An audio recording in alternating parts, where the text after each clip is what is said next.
안녕하세요. 오늘도 사연살롱을 찾아주셔서 감사합니다. 작년 이맘때 저희 시아버지께서 위암 3기 판정을 받으셨어요. 어머님이 일찍 세상을 떠나시는 바람에 두 아들을 홀로 키우셨기에 사시는 동안 많은 걸 누리시길 바랐는데 뜻밖의 비보를 듣게 되니 하늘이 원망스럽더라고요. 세상엔 죽어 마땅한 나쁜 놈들도 많은데 왜 우리 아버님처럼 착하게 살아온 사람한테 이런 시련을 주나 싶었거든요. 며느리와 시아버지를 만나 10수년을 살아오는 동안 저희 아버님은 제게 단 한 번도 싫은 소리를 하지 않으셨어요. 늘 우리 며느리가 최고라고 엄지손가락을 치켜 세우셨죠. 솔직히 저라고 부족한 게 없었겠어요. 모르긴 해도 아버님 마음에 안 드는 구석이 꽤 많았을 거예요. 그럼에도 우리 집 사람이 됐으니 가급적이면 가슴으로 품어주자 생각하신 걸 거예요. 아버님의 그런 마음을 잘 알기에 저도 부족한 실력이지만 최선을 다하려고 노력했어요. 며느리 사랑은 시아버지라고 아버님은 늘 제 편이 되어주셨고 든든한 바람막이가 되어주셨어요. 한 남자와 10년 넘게 살아오면서 크고 작은 위기가 찾아왔고 때로는 이혼을 떠올리기도 했지만 그럴 때마다 저희 부부의 끈이 되어주신 게 아버님이셨어요. 그런데 다른 사람도 아니고 자식이라는 작자가 아버님 가슴에 비수를 꽂으려드는 걸 보니 제가 가만히 있을 수만은 없겠더라고요.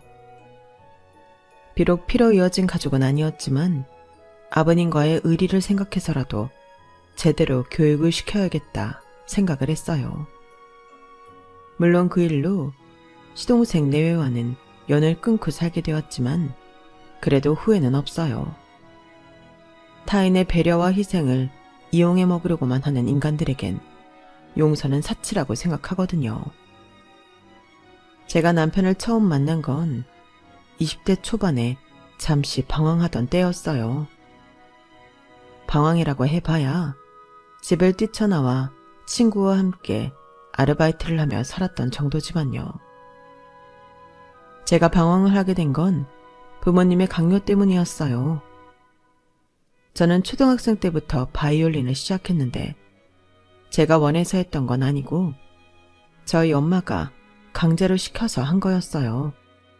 엄마는 사고가 좀 고리타분한 사람이라서 여자는 곱게 자라야 돈 있고 집안 좋은 남자를 만나 편하게 살 수 있다고 믿는 사람이었거든요. 음악을 전공하게 한 것도 제 미래를 위한 게 아니라 단지 좋은 집안에 시집 보내기 위한 수단일 뿐이었어요. 딱히 바이올린이 아니라 미술이어도 상관없었을 거예요. 여자 팔자는 어떤 남자를 만나느냐에 따라 달려있는 거야. 죽어라 공부해봐야 기껏해야 학교 선생이나 회사원밖에 더 되니? 뭐하러 아등바등하면서 몸 피곤하게 사니? 외모 가꾸고 내세우기 좋은 전공 택해서 부잣집에 시집가면 그만인걸. 그러니까 잔소리 말고 바이올린 열심히 해서 대학만 들어가. 평생 전공을 하라는 거 아니야. 딱 좋은 집 골라 시집갈 때까지만 남들한테 꿀리지 않게 보이란 말이야. 엄마 말 알아듣겠니? 그럼 엄마가 그렇게 살지 그랬어. 왜 나한테 엄마가 원하는 삶을 강요하는 건데? 이거사, 나라고 안 그러고 싶었겠니? 우리 부모님이 보고 배운 게 없는 분들이라 내 뒤를 못 밀어줘서 못한 거지. 너야, 네 아빠가 그 정도 힘은 있으니까 편하게 살라고 길 터주는 거고. 넌 우리 같은 부모 만난 걸 다행인 줄 알아. 엄마한테 저는 딸이 아니라 자신이 원하는 대로 가꿀 수 있는 마론 인형이나 다를 바 없었어요. 어릴 때부터 부잣집에 시집 보내야 한다고 흙장난 같은 건 하지도 못하게 했고 미술에 피아노, 발레까지 고상한 취미를 만들어준다고 예능 쪽 학원으로만 줄기차게 돌리셨어요. 거기다 오심의 학용품, 심지어 막대사탕 하나까지도 있는 집 자식들이 쓴다는 것들로만 사다 주셨어요. 아무리 성형수술을 하고 비싼 옷으로 치장해도 없는 티는 어떻게든 탄로나기 마련이야. 어릴 때부터 비싸고 좋은 물건을 써버릇해야 부티가 몸에 배는 거라고. 그러니까 친구들이랑 패스트푸드점이나 학교 앞 분식점 같은데 싸구려 떡볶이 같은 거 먹고 다니지 마. 수준 떨어지니까. 제게는 그렇게 말씀하시면서 정작 저희 엄마가 제일 좋아하는 음식이 뭐였는지 아세요? 닭발이었어요. 제 앞에서는 고상한 척에 홍차에 마들렌을 드셨지만 저 몰래 방에 숨어서 시장통에서 사온 닭발을 손가락에 묻은 양념까지 쪽쪽 빨아가며 드시곤 했어요. 엄마의 이런 이중적인 모습은 어린 제 눈에 무척이나 귀괴해 보였어요. 그래도 내 엄마니까 참고 넘기려 했는데 대학교 1학년을 마치던 무렵 제 인내심의 한계를 느끼게 할 만한 사건이 벌어진 거예요. 현선아, 넌 할아버지 장례식에 가지마. 그날 선 잡혔어. 얼마나 좋은 집안인지 몰라. 그 집에 딸이 셋이나 있긴 하지만 아들은 하나라서 시부모 죽고 나면 그 재산 누구한테 가겠니? 딸들은 시집가면 출가 외인이고 아들 자식한테 회사고 재산이고 다 물려줄 거 아냐. 이렇게 좋은 헌처가 또 어딨니? 내가 가회동 윤 여사한테 그간 얼마나 공을 들이고 얻어낸 선짤인지 모른다. 어디 보자. 입고 나갈 옷이 변변찮네? 안 되겠다. 엄마랑 백화점부터 가자. 엄마, 지금 제정신이야? 다른 사람도 아니고 할아버지가 돌아가셨어. 엄마를 그렇게 예뻐해 주시던 할아버지가 세상을 떠나셨다고. 그런데 어쩜 눈 하나 깜빡 않고 나더러 선자리에 나가라고 등 떠밀 수가 있어? 백화점에 가자고? 지금 이 와중에? 그래서 뭐? 내가 네 할아버지 살아계실 때 못해드린 게 뭔데? 나 며느리로서 할 만큼 다 했다? 그리고 이미 세상 떠나신 양반이 뭐가 그렇게 중요해? 내 자식 미래가 더 중요하지? 거짓말하지 마. 엄마가 중요하게 생각하는 건 내 미래가 아니라 엄마의 허황된 꿈이잖아. 엄마가 정말 날 생각한다면 그깟 선자리 때문에 하나뿐인 할아버지 장례식까지 빠지라고는 안 할 거야. 선이야, 언제 봐도 그만이지만 내 할아버지 장례식은 다신 없을 거니까. 엄마가 얼마나 탐내는 집안인지는 모르겠지만 나한텐 아무 상관없는 사람들일 뿐이야. 엄마가 뭐라고 하든 난 할아버지 장례식에 갈 거야. 저도 더는 물러설 수 없다는 생각에 끝까지 선자리를 강요하는 엄마를 뒤로하고 장례식장으로 향했어요. 그 일로 엄마가 그렇게 바랐던 집안과는 선도 한 번 못 본 채 끝이 나버렸고 엄마가 저를 장례식장 대신 선자리에 내보내려 했다는 사실을 뒤늦게 알게 된 아빠는 엄마와 엄청 크게 싸우셨어요. 물론 그 일 때문만은 아니었지만 결국 부모님은 이혼까지 이르게 되었어요. 제 미래에 대한 엄마의 뒤틀린 열망이 늘 마음에 들지 않았던 아빠가 이혼을 강력하게 원하셨거든요. 엄마는 이혼을 하더라도 저와 함께 살겠다고 고집을 부리셨어요. 말도 안 되는 소리 하지 마. 당신 같은 사람한테 현선을 맡길 수는 없어. 현선이가 지금까지 당신 때문에 얼마나 마음고생하가며 살았는지 알기나 해. 위자료로 당신 살 길은 마련해 줄 테니까 평생 지금까지 살았던 것처럼 이기적이고 편협하게 살아. 내 자식 인생 더는 망가뜨리지 말고. 그건 안 돼. 내가 10달을 뱃속에 담았다 낳은 딸이야. 현선이는 나랑 한 몸이나 다름없다고. 그러니까 당신이야말로 헛된 꿈 꾸지 말고 남은 인생 혼자서 어떻게 살지나 고민하라고. 엄마는 제가 당연히 자신과 함께 살겠다고 할 줄 알았던 모양이에요. 제가 혼자 나가서 살겠다고 하자 세상이 무너진 것처럼 큰 충격을 받으시더라고요. 반면에 아빠는 제 뜻이 정 그렇다면 살 집을 마련해 주겠다고 하셨어요. 물론 엄마는 끝까지 반대하셨지만 이미 성인이었던 저의 독립을 막을 수는 없었죠.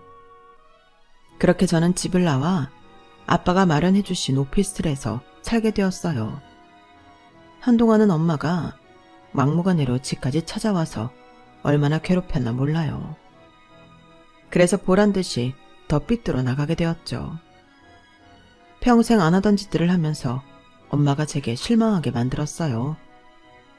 그래야 저를 당신 뜻대로 휘두를 수 있다는 신락 같은 희망까지도 부숴버릴 수 있을 것 같았거든요. 따지고 보면 제가 했던 일탈이라는 게 별거 아니었어요. 그동안 엄마의 간섭 때문에 해보지 못했던 것들을 했던 것뿐이니까요. 과 동기들과 나이트에 가거나 길거리에서 떡볶이나 순대를 먹거나 엄마가 질색하는 날티나는 옷을 입는 정도였어요. 그렇게 지낸 지 반년쯤 되자 엄마도 더는 저를 찾아오지 않았어요. 제가 남편을 만난 것도 그 무렵이었어요. 어차피 관심도 없었던 바이올린이라서 음대를 계속 다닐 이유가 없다고 생각한 저는 자퇴를 했어요. 그래도 그동안 제 뒷바라지를 해주시고 대학 등록금까지 대주시는 사람이 아빠였기 때문에 아빠한테는 미리 말씀을 드린 상태였어요. 그런데 막상 대학을 그만두고 나니 아빠한테 생활비를 받아야 할 이유가 없더라고요. 그래서 아르바이트를 시작하게 되었죠. 구인 광고를 보고 찾아간 곳이 바로 남편이 하던 카페였어요. 대학생들과 근처 직장인들을 주 고객으로 하는 곳이라서 커피 가격이 저렴하고 주로 테이크아웃에 중점을 둔 가게였어요. 가게는 작아도 회전율이 높기 때문에 혼자 운영할 수 없어서 아르바이트생을 쓰게 됐다고 하더군요. 원래는 근처 대학 학생을 아르바이트생으로 썼는데 학생이다 보니 몇 달 하고 그만두는 경우가 많았나 봐요. 그래서 오래 일할 수 있다고 했더니 알바 경험도 없는 저를 뽑아준 거예요. 자퇴생이라서 학업 때문에 금방 그만두지 않을 거라고 생각했던 거죠. 그런데 문제는 그게 아니었어요. 나중에 남편이 그러는데 제가 처음 출근했던 그날 바로 후회를 했대요. 제가 너무 일을 못했거든요. 20년 넘게 유별난 엄마 관리하에 살면서 손에 물 한 방울 안 묻히고 살았으니 일머리가 있을 리가 없었죠. 일을 못하니까 주문을 받는 속도도 느리고 매장 안은 텅 비었는데 계산대 앞에는 주문을 하려는 사람들로 인산인해를 잃었어요. 그러니 남편이 커피 내리랴 계산대로 와서 주문 받으랴 알바생을 쓰는 보람이 전혀 없었어요. 나 같으면 그런 알바라면 당장 그만두라고 할 텐데 남편은 오히려 저를 달래주었어요. 처음 하는 일인데 못하는 게 당연한 거예요. 너무 조바심 내지 말고 하나하나 배워나가면 지금처럼 힘들진 않을 겁니다. 나도 처음엔 엄청 헤맸어요. 모르는 거 있으면 혼자 소갈이 하지 말고 나한테 물어보세요. 바쁠 땐 몰라도 한가할 땐 천천히 설명해 줄 테니까. 남편의 그런 배려 덕분에 저는 시간이 지남에 따라 카페 일을 익혀나갈 수 있었어요. 3개월쯤 지났을 때는 아주 바쁜 시간을 제외하고는 저 혼자서도 주문과 음료 제조를 도맡아 할 수 있게 되었죠. 부모님과 살 때는 한 번도 칭찬을 받아본 적이 없던 저였지만 남편한테는 그동안 내가 살아오면서 받았던 칭찬의 100배, 아니 1000배는 더 받았던 것 같아요. 설명은 또 얼마나 잘해주는지 그 바람에 남편한테 훌딱 반해버렸다니까요. 아무리 급해도 서두르는 법 없이 차례차례 매뉴얼에 따라 일을 진행하는 모습이 정말 믿음직스러웠어요. 하루에 10시간 넘게 함께 붙어서 일을 하고 밥을 먹다 보니 반년도 안 돼서 서로에 대해 훤히 꿰고 있는 정도가 되었어요. 남편도 저도 서로의 가정사를 다 털어놓은 탓에 절친도 이런 절친이 없을 정도였죠. 사실 우리가 이렇게 금방 친해진 데에는 이유가 있어요. 둘 다 친구가 없었거든요. 오랜 시간 가게에 붙어서 일을 하다 보니 사람 만날 시간이 어디 있나요? 있던 인맥도 다 떨어져 나갈 판이었죠. 그러다 보니 크고 작은 고민들을 나눌 상대가 필요했고 가장 가까이 있던 서로가 친구 역할까지 하게 된 거죠. 남편한테는 5살 어린 남동생이 있는데 어머님이 일찍 세상을 떠나시다 보니 엄마 정을 많이 못 받고 자랐다고 하더군요. 두 아들을 먹여 살려야 했던 아버님은 일을 나가야 했고 그래서 남편과 시동생은 할머니 손에 자랐다고 했어요. 할머님은 5살 무렵 엄마를 잃은 시동생을 많이 가여워하셔서 어릴 때부터 시동생 말이라면 뭐든 다 들어주셨대요. 그래서 그 녀석이 지 밖에 몰라. 나이가 들면 좀 나아질까 했는데 점점 더 심해지는 것 같아. 내가 카페를 차리기 전까지 아버지가 그 녀석 뒷바라지 하시느라 정말 많이 힘드셨어. 지금은 나도 꽤 버니까 아버지한테 손 벌릴 일 없어서 다행이지 뭐. 저희 시아버지는 오랜 시간 환경미화원으로 일을 하셨어요. 지금도 물론 힘든 일이지만 예전엔 쓰레기 종량제도 없고 분리수거도 없던 시절이라서 시멘트로 된 쓰레기통에 온갖 쓰레기를 쏟아 버렸거든요. 그걸 고무장갑을 낀 손으로 다 긁어내서 치우는 일을 하셨으니 얼마나 고생이셨겠어요. 한여름엔 쥐새 끼며 고데기까지 득실거리는 걸 맨손으로 치우셨다고 하니 정말 대단하시다는 생각뿐이었어요.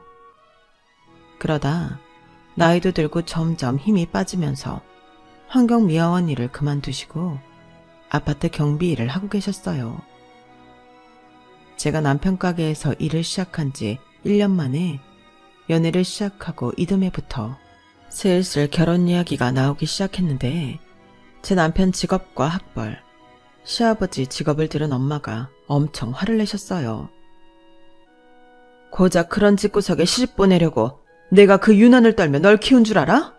당장 헤어져. 난 너 그런 집에 시집 못 보내. 부부로서 함께 살 때는 단 한 번도 의견 통일을 하지 못했던 부모님이었지만 그때만큼은 두 분 모두 제 결혼을 결사 반대하셨어요. 믿었던 아빠마저도 반대를 하시니 안 그러려고 했는데 눈물이 다 났어요. 사람 됨됨이는 안 보고 학벌이랑 재력만으로 사람을 판단하니까 내 부모지만 실망스럽기까지 했어요. 제가 남편과 결혼할 생각을 하고 있다는 걸 안 순간부터 엄마는 또다시 선자리를 잡아오기 시작했어요. 그런데 부모님이 결혼을 반대하면 할수록 더더욱 남편에 대한 애정이 커지는 거예요. 그래서 부모님 반대도 무릅쓰고 결혼을 감행했어요. 엄마는 괘씸해서 결혼식에도 안 오시겠다고 했지만 아빠가 어떻게 설득하셨는지 식장에 오시긴 했어요. 그리곤 쉬기 시작한 순간부터 끝날 때까지 한시도 멈추지 않고 눈물을 흘리셨어요. 우리 부부가 버진로드를 함께 걸어 나오자 아주 대성통곡을 하셨죠.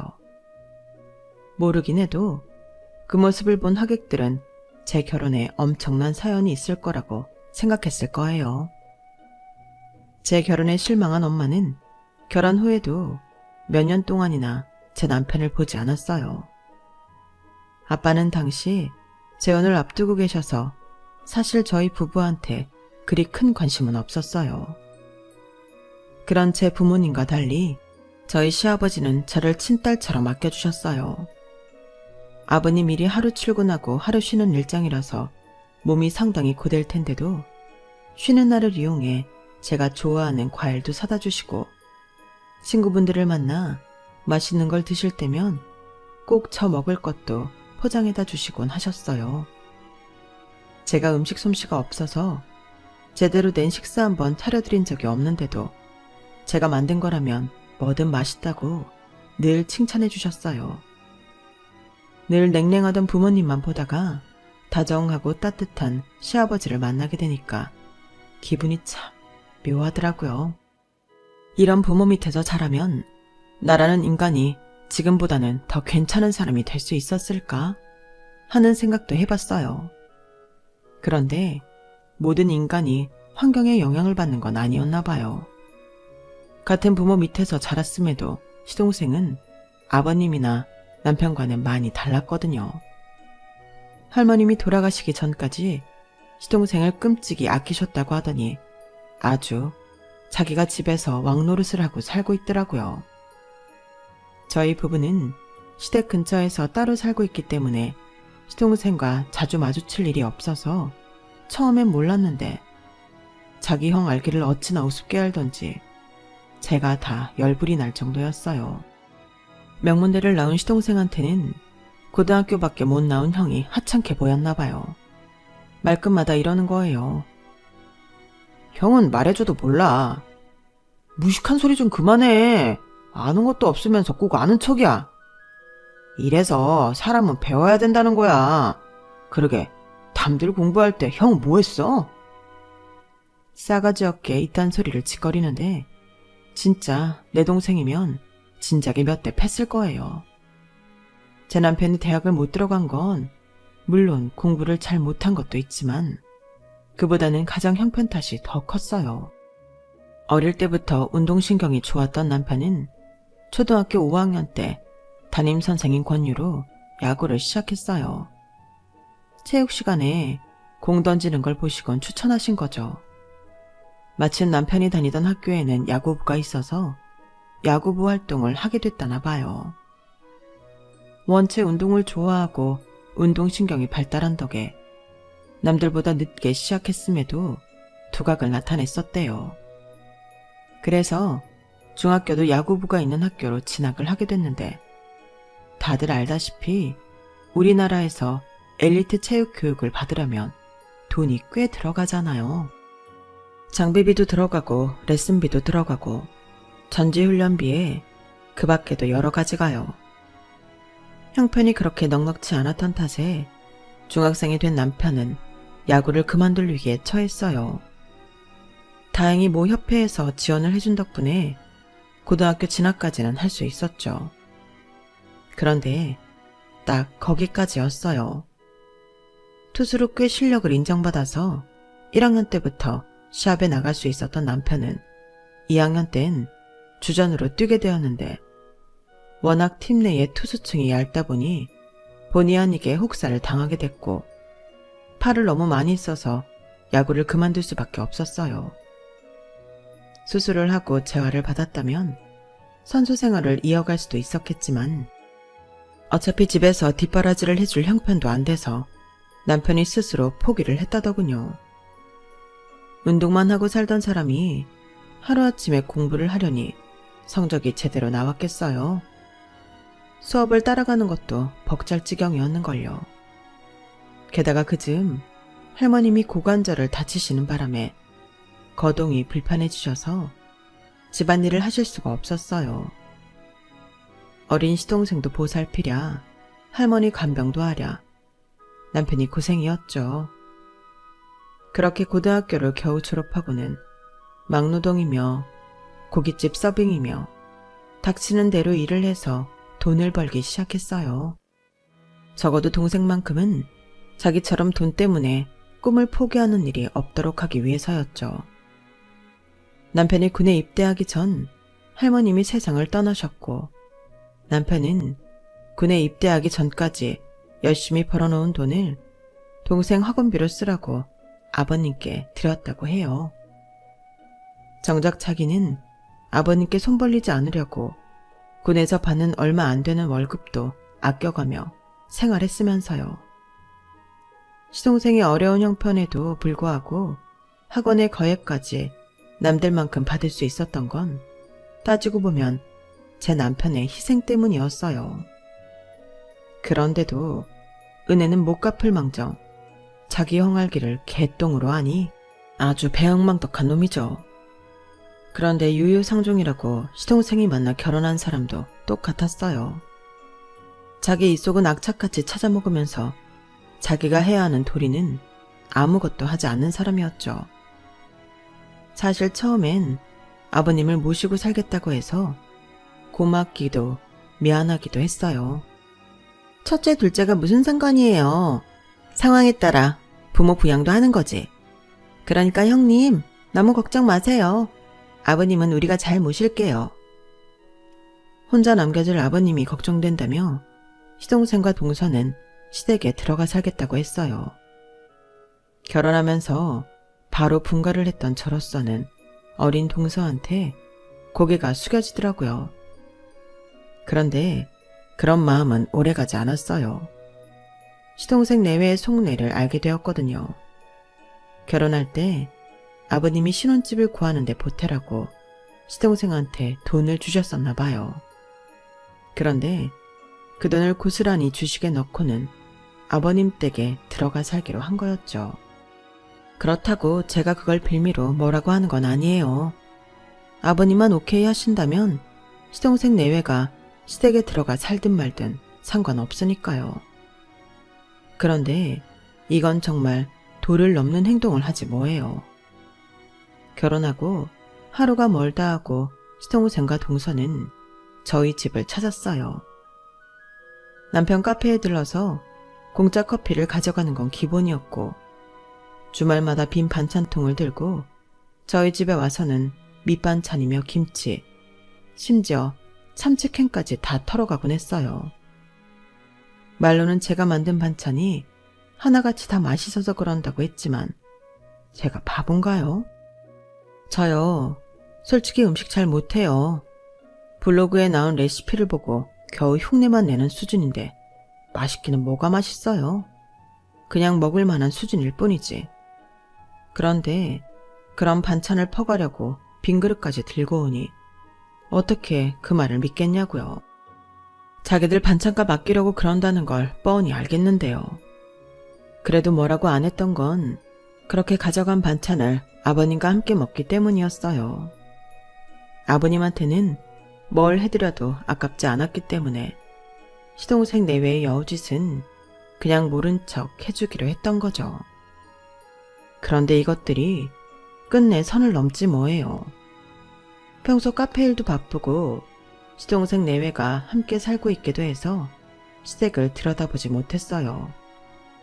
괜히 찾아가면 동서가 불편해할까봐 일부러 피했던 것도 사실이에요. 아버님이야 매일 저희 가게에 들르시니 그걸로 됐다 생각했죠. 그러다 하루는 오랜만에 갈비찜을 해서 아버님 댁에 갔어요. 마침 아버님이 쉬는 날이기도 해서 간 김에 점심상을 차려드리려고 했죠. 그런데 가보니 아버님 댁 현관문이 살짝 열려있더라고요. 현관에 쌓여있는 짐 때문에 문이 안 닫힌 모양이었어요. 대청소를 하는 건지 살림을 죄다 현관 쪽에 내놔서 그 틈을 비집고 안으로 들어가 봤어요. 그랬더니 글쎄 아버님이 안방에서 혼자 무거운 문갑을 낑낑대며 들고 나오시지 뭐예요. 그 옆에 서 있던 동서는 손가락만 까딱거리며 지시를 하고 있었고요. 아버님, 그거 일단 거실로 빼고요. 제 화장대부터 안방에 넣어주세요. 아니다. 그 전에 걸레질 좀 해야겠네. 아버님, 문갑 다 옮기시면 봉걸레로 문갑 있던 자리 좀 닦아주세요. 제가 먼지 알레르기가 있어서 먼지에 좀 예민하거든요. 환갑이 내일 모레인 시아버지한테 일을 시키면서 지는 손 하나 까딱 않고 청소까지 시키는 동서를 보니 순간 눈이 확 뒤집어지더라고요.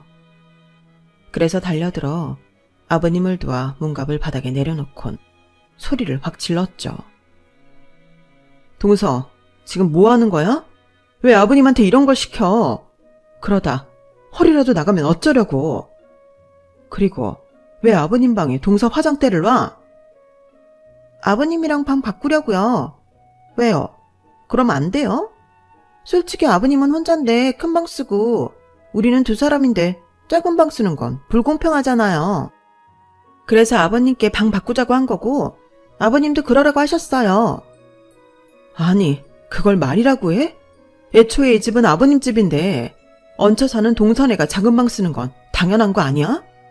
그리고 방을 옮기는 거면 동서랑 서방님이 해야지. 왜 아버님한테 이 무거운 걸 나르게 하는 거냐고? 형님, 우리 그이 평생 책상 앞에 앉아 산 사람이에요. 그런데 이런 걸 어떻게 날라요? 아버님이야 청소부였으니까 무거운 거 나르는 건 일도 아닐 거 아니에요. 그리고 난 힘쓰는 일 못해요. 회사에서 생수통 가는 일도 난 한 번도 한 적 없다고요. 그런 건 남자가 해야죠. 한마디도 안 찌고 따박따박 대꾸하는 동서를 보니 그동안 아버님이 어떻게 사셨을지 안 봐도 비디오였어요.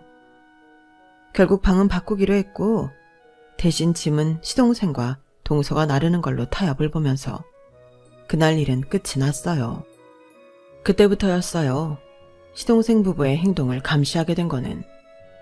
정확히는 시동생 내외 때문에 아버님이 어떤 고생을 하시는지 감시했던 거지만요. 한동안 지켜본 바로는 두 사람은 집안일을 아버님한테 시키는 것 같았어요. 청소며 빨래는 물론 밥하는 것까지 몽땅이요. 반찬은 저희 집에서 퍼가니까 실질적으로는 시동생 부부가 하는 가사노동은 아무것도 없는 거였죠. 거기다 생활비도 아버님이 다 내시는 것 같더라고요. 공과금은 물론 식료품비에 잡비까지 모두요. 한마디로 이것들은 아버님 집에 들어가 기생하고 있는 거나 다름없었어요. 그러면서 말로는 자기들이 아버님을 모시고 있다고 생색을 내왔던 거죠. 그걸 몰랐던 우리 부부는 고마운 마음에 시동생 내외한테 호텔 숙박권도 사주고 외식 상품권도 사줬네요. 어찌나 속에서 열이 나던지 그래서 남편한테 시켜 시동생 내외 보고 분가를 하라고 했어요. 그랬더니 뭐라는 줄 아세요? 그건 안 되지. 우리 돈은 주식이랑 코인에 다 때려 박아놨는데 이제 와서 이러면 우리 보고 어쩌라고. 그동안 기껏 장남 대신 아버지 모시고 살았더니 우리한테 1억이야? 어머 도련님, 입은 삐뚤어져도 말은 바로 하라고 그랬어요. 그게 어떻게 아버님을 모신 거예요? 아버님한테 기생해서 산 거지. 말이 났으니 말인데 그동안 도련님네가 생활비 한 번 낸 적 있어요? 없죠? 청소며 빨래며 한 적 있어요? 그것도 없죠. 그러면서 누가 누굴 모시고 살았다고 그래요? 어이가 없어서 정말. 형수, 말이 이상하네요. 부모 모시고 사는 것도 대단한 건데 우리가 왜 생활비를 내요? 그리고 시간이 되는 사람이 일을 하는 거지 왜 꼭 우리가 집안일을 해야 한다고 정하냐고요. 아버지는 하루 일하고 하루는 놀잖아요. 우린 월요일부터 금요일까지 계속 일한다고요. 그럼 누가 집안일을 하는 게 맞겠어요? 개소리도 어찌나 정성스럽게 하는지 대꾸할 가치도 못 느끼겠더라고요. 부부가 어쩌면 그렇게 똑같이 이기적이고 싸가지가 없는지 어떤 면에선 천생연분이 아닐 수 없더라고요. 그동안 어지간한 일엔 동생한테 큰 소리를 내지 않던 남편이었지만 이번엔 달랐어요. 과거 140kg가 넘는 강속구를 던지던 투수답게 일사천리로 일을 매듭지었거든요. 딱 한 달이야. 그 안에 주식을 팔든 코인을 팔든 해서 집 얻어. 한 달 뒤에 내가 아버지 집에 갔을 때 너희 부부 물건이 하나라도 집안에 남아있으면 그날은 너 죽는 날이야. 그동안 형이 너한테 오냐오냐 해줬더니 감을 잃은 모양인데 나 열받으면 앞뒤 안 재는 거 알지? 그 꼴 다시 보고 싶다면 어디 한번 해봐.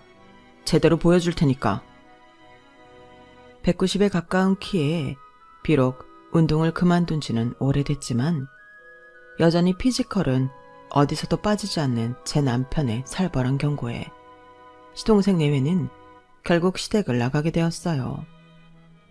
아버님께 살짝 여쭈어 보았더니 제 남편이 한번 화가 나면 핵폭탄급으로 난리가 난다고 하더라고요.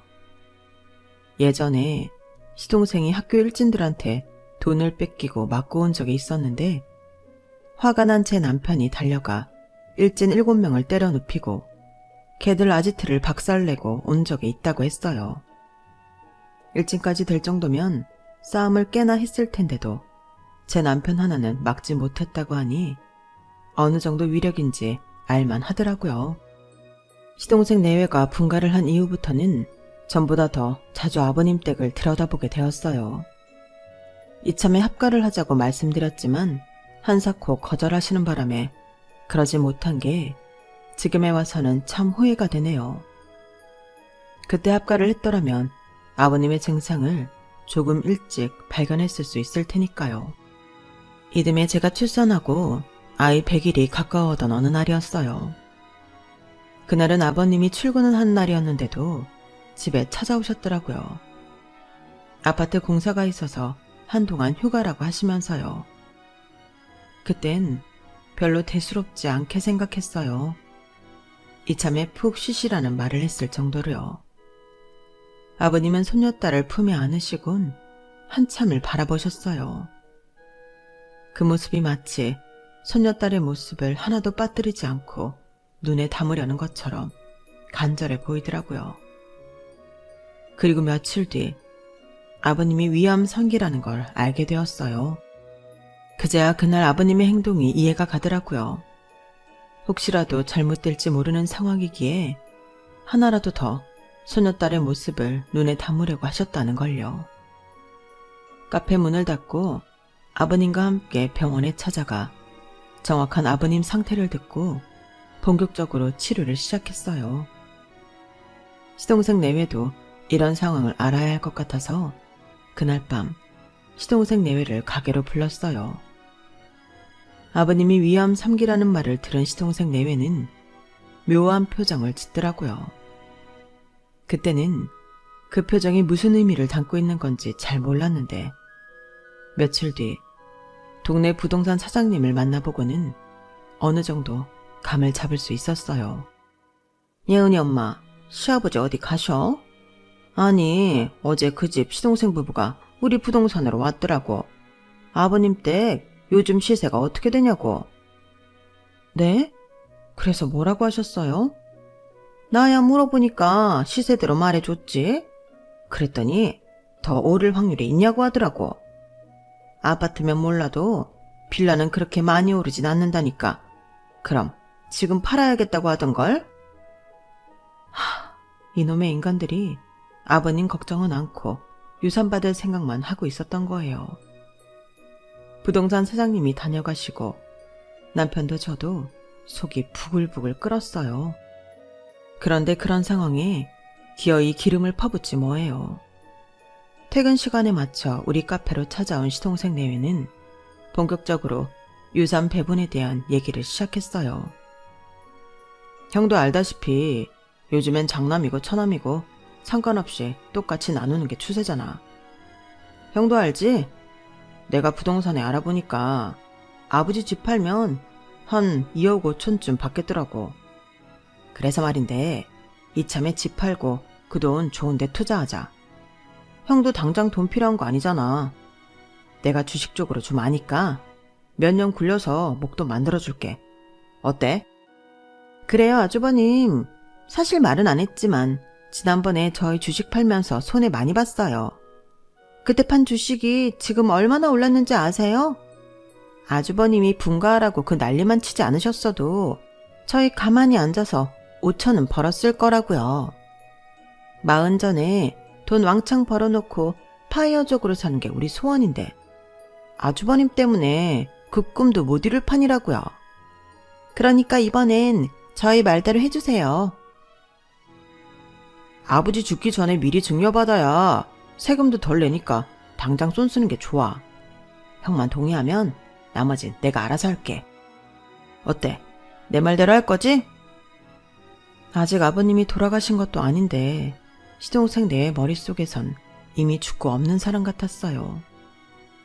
그들에게 관심 있는 건 오직 아버님의 집뿐이었어요. 이 정신 빠진 것들을 어떻게 해야 하나 한숨만 나오던 그때 갑자기 남편이 테이블을 뒤엎고는 시동생 멱살을 쥐었어요. 너 이 자식 다시 한번 말해봐. 뭐가 어쩌고 저째? 증여? 누구 맘대로 아버지 재산을 증여받아. 넌 아버지 걱정은 안 되니? 이날 이때까지 우리 형제 키우시느라 하루도 허리 못 펴고 사신 아버지가 불쌍하지도 않냐고. 그동안 너 같은 걸 자식이라고 그 고생을 하고 키워오신 아버지를 생각하니까 너무 가여워서 내가 말이 안 나온다.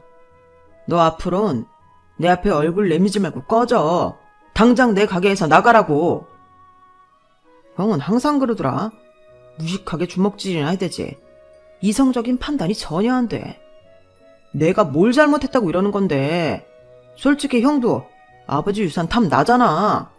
그래놓곤 성인군자인 척하기는. 정말 유산에 관심 없다면 내가 다 가질게. 그래도 되지? 그때였어요. 언제 오셨는지 출입구에 서 계시던 아버님이 버럭 소리를 치셨죠. 누구 마음대로 내가 언제 니놈한테 유산 남겨주겠다고 했더냐? 떡 줄 사람은 생각도 않는데 어디서 김칫국을 마셔? 똑똑히 말하지만 난 니놈한테 단 한 푼도 남겨줄 생각 없다. 아니, 오히려 이미 난 너한테 줄 만큼 다 줬어. 니놈 결혼할 때 내가 준 8천만 원, 그게 니놈한테 줄 수 있는 전부다. 더는 한 푼도 못 줘. 그게 싫다면 받아간 돈 다시 가져오거라. 차라리 시설에 기부할 테니까. 아버지, 그런 게 어딨어요. 자식 결혼하는데 그 정도 돈 대준 게 뭐 그리 크게 해준 거라고 그래요. 다른 부모들은 10수억짜리 아파트도 해준다고요. 그러니까 유산이라도 제대로 달라는데 뭐가 잘못이냐고요. 시동생은 악을 빡빡 쓰며 대들었어요. 그러자 아버님이 시동생 뺨을 치셨죠. 부모가 자식한테 베푸는 사랑을 돈으로 따지려 드는 놈한테는 매가 답이야. 부모가 중병에 걸렸다는데도 돈 계산만 하는 놈. 난 더는 자식으로 생각 안 할 거다. 나한테 받아간 돈 8천 다시 가져오거라. 난 너처럼 이기적이고 고마움을 모르는 놈한테 호구 잡히기는 싫구나. 그리고 호적에서도 파줄 테니 어디 네 혼자 잘 살아봐. 내가 죽더라도 장례식에 올 생각 말고 유산을 받겠다는 꿈도 꾸지 마. 난 이 순간부터 너라는 놈이랑 연 끊을 테니. 그때니 아버님이 화가 나셔서 빈말로 한 소린 줄 알았지만 며칠 뒤 정말 아버님은 시동생을 호적에서 파내는 작업을 하셨어요. 혹여 아버님 사후에 유산 문제로 제 남편과 시동생 사이에 다툼이 있을 걸 대비해서 변호사 사무실에 찾아가 제대로 일을 처리하셨죠. 그제야 시동생은 달려와 무릎을 꿇고 사정을 했지만 시동생이 바라는 결말은 나지 않았어요. 그렇게 시동생과 연을 끊은 지 1년이 된 지금 아버님은 항암 치료를 받고 계세요. 다행히 치료 중인 약이 잘 받아서 전보다 상태도 많이 호전되었고 의사 선생님도 좋은 결과도 기대할 수 있을 것 같다고 하셨어요. 그리고 저희 내외는 아버님 댁에 들어가 살게 되었어요. 아무래도 투병 중인 아버님을 혼자 둘 수가 없어서요. 처음엔 반대하던 아버님도 못 이기는 척 그러라고 하시더군요. 어린 손녀딸의 재롱을 보시니 아버님도 삶에 대한 의지가 생기시는 것 같아서 다행이다 싶어요. 저는 그간의 사건을 통해 아무리 자식이라도 부모의 사랑을 이용하려 들면 안 된다는 걸 깨달을 수 있었어요. 적어도 가족만큼은 계산적인 관계가 아닌 조건 없는 사랑으로 이루어져야 한다고 말이죠. 지금까지 제 사연을 들어주셔서 감사합니다. 여러분의 앞날도 매일매일 행복이 가득하기를 바랍니다. 여러분, 사연 댓글에 응원과 현명한 조언 부탁드려요. 좋아요와 구독은 저에게 큰 힘이 됩니다. 오늘도 좋은 일 가득하세요.